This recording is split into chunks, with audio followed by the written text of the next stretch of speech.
Hello everybody, my name is Dylan Lassise, also known as Captain Lassise, What Does It Keep Games here in Green River, Wyoming. And today, we have ourselves a box of Zendikar Rising set boosters. So it is release weekend for Zendikar Rising, and I figured that I would get a box of some sort, either a normal booster, a set booster, or a collector's booster. I have not personally opened up a set booster box yet, so I figured this would be a nice treat to get it and record and share it with you guys. So these come with a few less packs than normal booster. I believe it comes with 30, and each pack has a couple certain themes that come to it.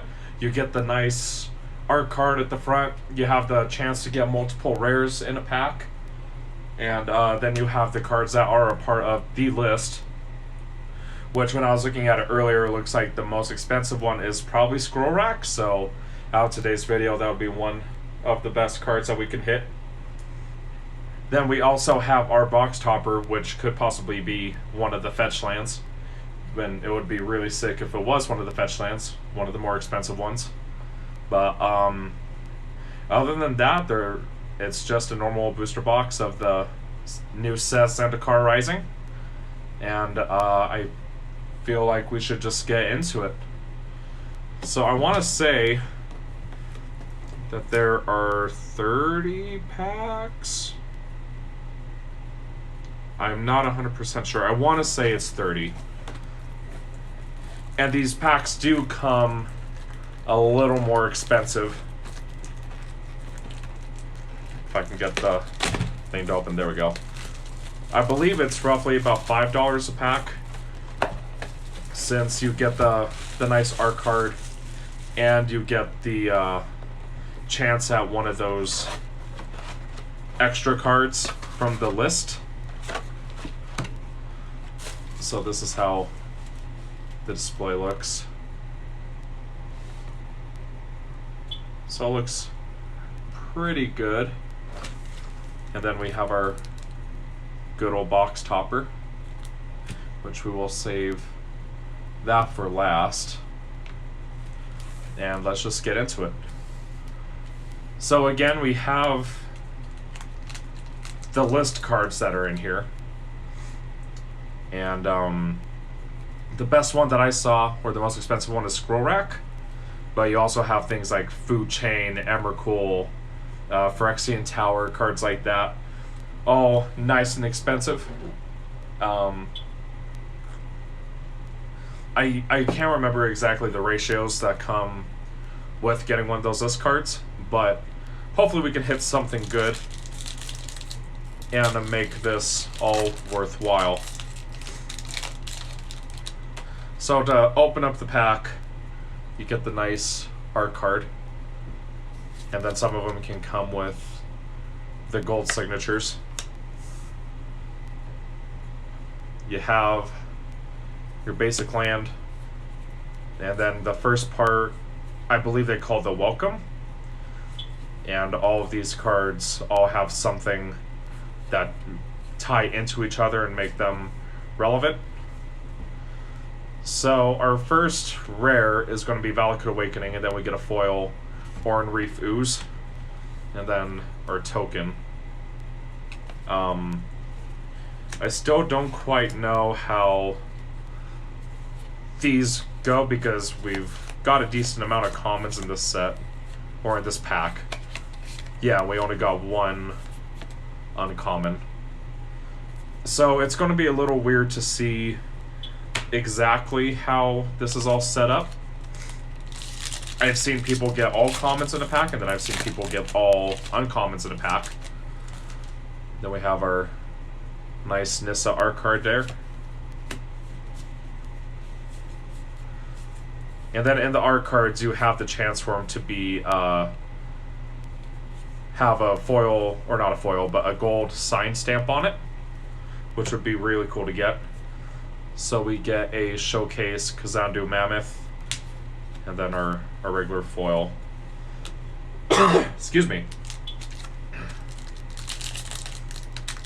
But so far these look really cool. I guess depending on how this box goes, we'll see if I in the future get another one. So we have our forest there. I don't know if they are particularly worth anything, but they are nice. It would be cool to get them framed one day and just have them hanging up with all the art. So we have a Coral Helm Chronicler as our rare, and then a foil Stonework Pack Beast. And this is one of the list cards. So as you can see, the little Planeswalker symbol at the bottom, just to let you know that it's a reprint. Meta Knight's not a bad card. Used to see a lot of play in Affinity, but now that's not a deck anymore. Let's go ahead and shift our piles over a little. There we go. But it's still a cool card to hit. There's a lot worse we could definitely get out of these.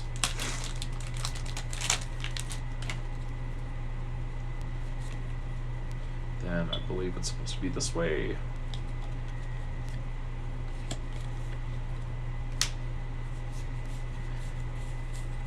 And then I believe it said you can get up to 4 rares in a pack, which would be awesome. So for our rare, we have a Nimble Trap Finder, and then a foil common. I think the idea is cool. If you don't want to pay the crazy amount of money for a collector's box, this is sort of like the next best thing, I guess.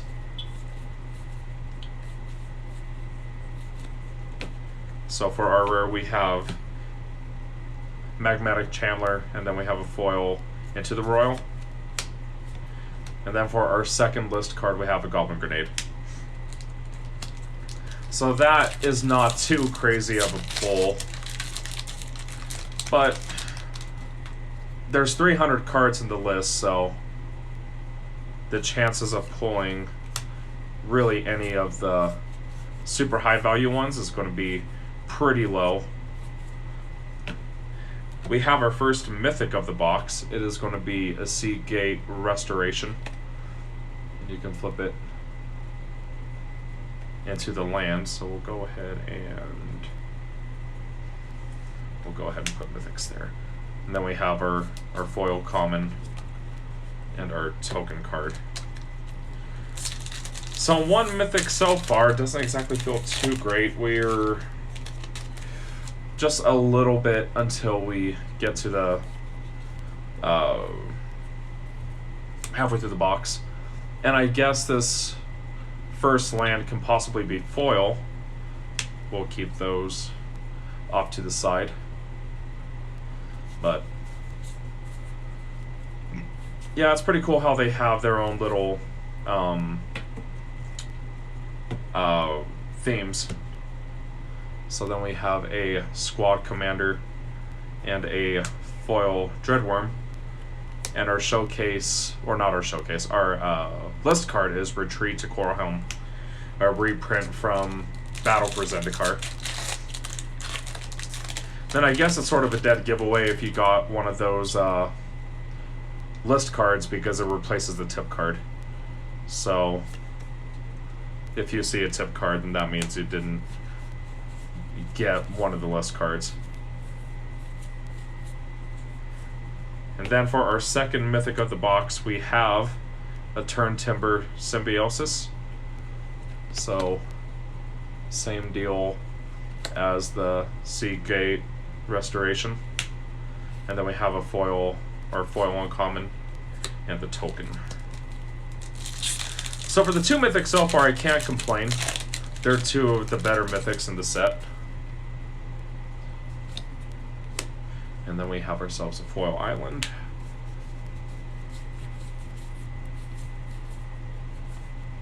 Then we have for our rare, Valaka Exploration.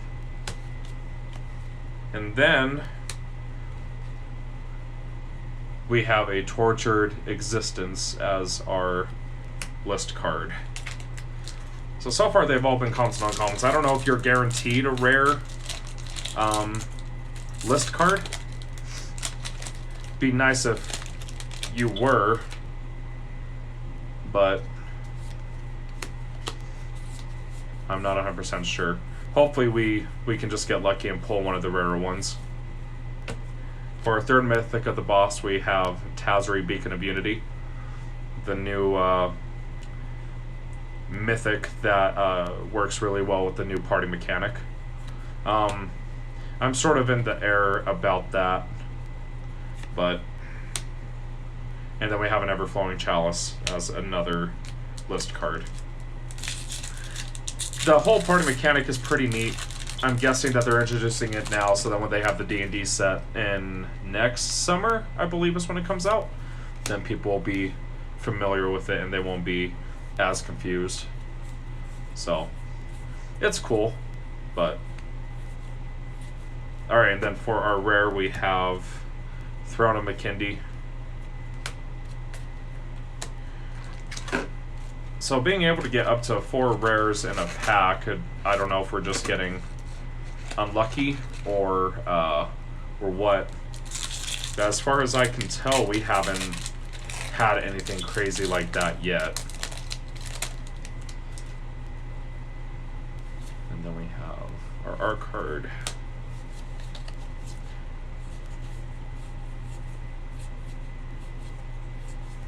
And then we have our rare, which is a Blightclimb Pathway, one of the double-faced lands. And then a Willow Dryad. Nice old 1/1 with Forest Walk. So hopefully we can at least get... I won't necessarily say Scroll Rack, that's sort of pushing it, but it would be nice to get one of the more higher value ones. But again, as I said, there's 300 in this list, so the odds are pretty slim. And then we have our rare in Akiri, Fearless Voyager. So far the box isn't horrible. It's not as great as I was expecting these to be. I think the collector boosters are definitely a lot better value-wise, but I guess that's just me. So we pulled our 4th mythic of the box, and it is a full art Nissa. I'm really excited about this card. I think it's going to be able to do a lot of good. Right now there's nothing really running her, but I think Green-Black Landfall or Jund Landfall can be really good in this standard. So this is what I was saying about the art card. You can get the foil signature. I don't know how much rarer. Well, they must be pretty rare since we haven't pulled one yet. So we have a Cherix, the Raging Isle, the first creature in MTG history to have 17 toughness. It's a pretty fun commander card. Then we have a second rare in Crawling Barrens. This card is pretty insane, especially with the ramp decks right now in Standard. I've seen a colorless deck that runs it, and then a red-green ramp deck that runs it, and it's pretty good. Then we have our foil, and then our token. So a double rare pack, not bad. Nothing too crazy though. And I think this is... Oh, this is the art for one of the expeditions. I didn't know that the expeditions had their own arts in here. I just thought it was all cards that were from the set. And then for our 5th mythic, we hit a Omnath, Locus of Creation. So this card looks like a lot of fun, but the BNR announcement is tomorrow. As the recording of this, I believe it's the 26th. It's the Sunday of the release of this set. And if Lotus Cobra gets banned, then this card might not be as great, but it's still a pretty good card. And then we have our foil. So I believe we have 9 packs left. I'm going to go ahead and take these out of the display box. It's not wanting to stay open and it's bugging me a little. So we have a decent stack of rare packs. I thought we were a little more through with it, but hopefully that means another chance at the scroll rack or at some other good mythics. This is one of the commander cards from the sneak attack deck. And then we have a foil forest.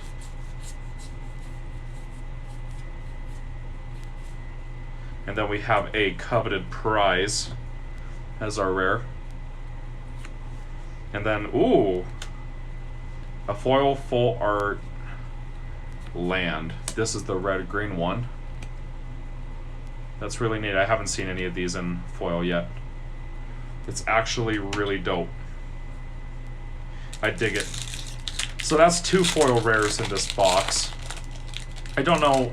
I'm gonna guess that it's the same rate as the original or the normal boosters, where you're supposed to get about 2 or 3. For our 6th mythic of the box, we pull a normal Nissa. And then our common and uncommon. So we got both the normal and the full art version. I really dig this card. Like, I really dig it. I think that once the standard meta figures itself out, it's going to be a powerhouse. Just to have a static ability, whenever a land comes in, you add a loyalty counter to it, I think that's pretty busted. And then we have ourselves a foil mountain. Alright, so it looks like we have a couple rares in here. Our first rare is a Yasharn in Placeable Earth. Then we have a Legion Angel and a foil showcase Skyclave Squid.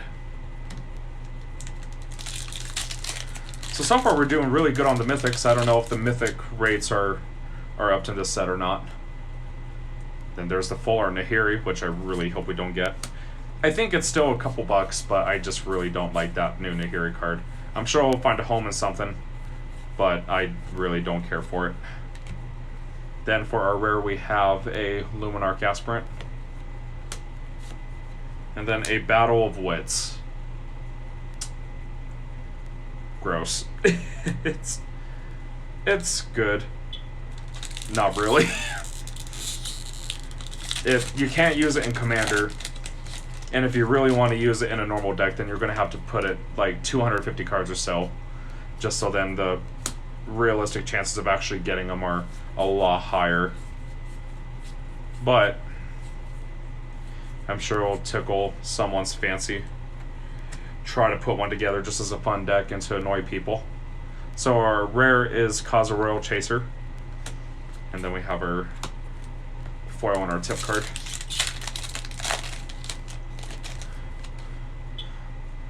Then we have, I believe this is the full art for the blue-black land, the Clearwater Pathway.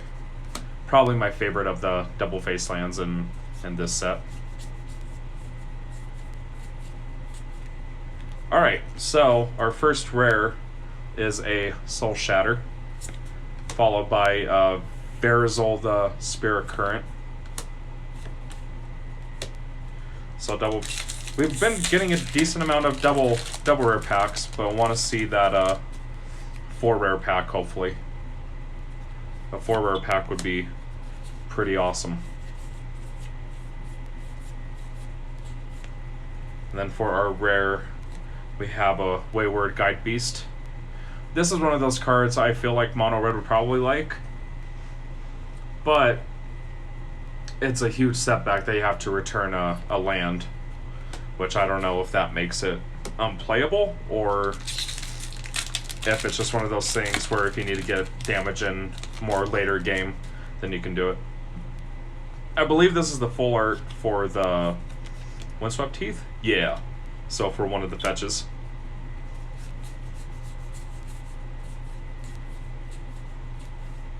Then we have ourselves another Legion Angel. And then we have a Cadaverous Knights with flanking. So we have 6 packs left. The list cards have been really underwhelming, I think. Didn't get any of the nice expensive ones, but our mythic hits have been really good as well. So I guess I can't complain all that much. So our first, or our, looks like our only rare of the pack, yeah, is Manning Cacophony. And then we have our foil and our tip card. So I guess overall it's not a bad box. I guess I did have my hopes up a little more than I should have, but then we have our 7th mythic of the box, the Academy's Awakening. We're just going to get all of these mythic modal lands. So that right there, I believe, is the most expensive out of the mythic modals.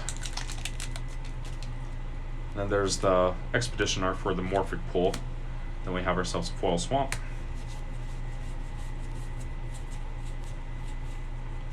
And then for our rare, we have a Nahiri's Lithoforming. 3 packs up. Can we get one more decent list card? Just one. Preferably Scroll Rack, but I won't get greedy.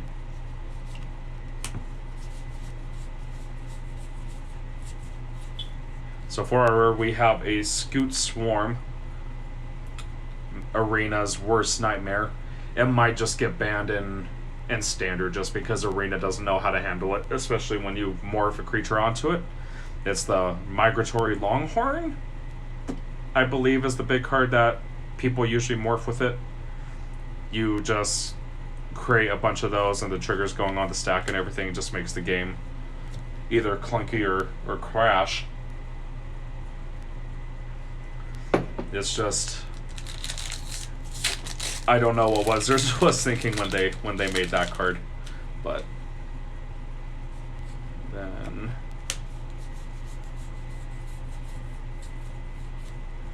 so we have ourselves another Wayward Guide Beast, and then a Crackplate Baloth, and then we have a foil Inscription of Abundance. So that makes 3 foil rares in the box, and it's our last pack. Hopefully we can get one more good list card, or one more mythic, and that's a tip card, so no more list cards.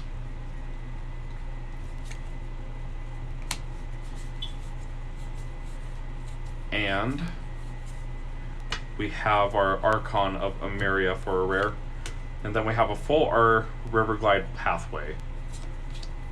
So it's double-faced, and I believe this is our first 3 rare pack. Then Vala Shield of the Seagate, and then a foil common in our tip card. So before we get into the topper, we'll just go over some of the bigger things. So we have 3 foil rares, including a full art double face card. And the rares, nothing really exciting. The Pathway's cool. I believe really that's the only thing that stood out to me as being good is that. Then we finished with 7 mythics. So we finished off with 2 Nisses, 3 of the double modal lands of Tazri, and a Omnath, which I can't see it getting banned tomorrow, but hopefully it can keep its price point. And then for our list cards, just from looking at it, none of these are any of the expensive ones. But again, there's 300 in the list, so the odds of getting one of the real good ones is pretty low.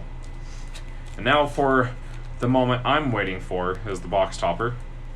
Hopefully we can get ourselves a fetch land. Or a Cavern of Souls would be nice too.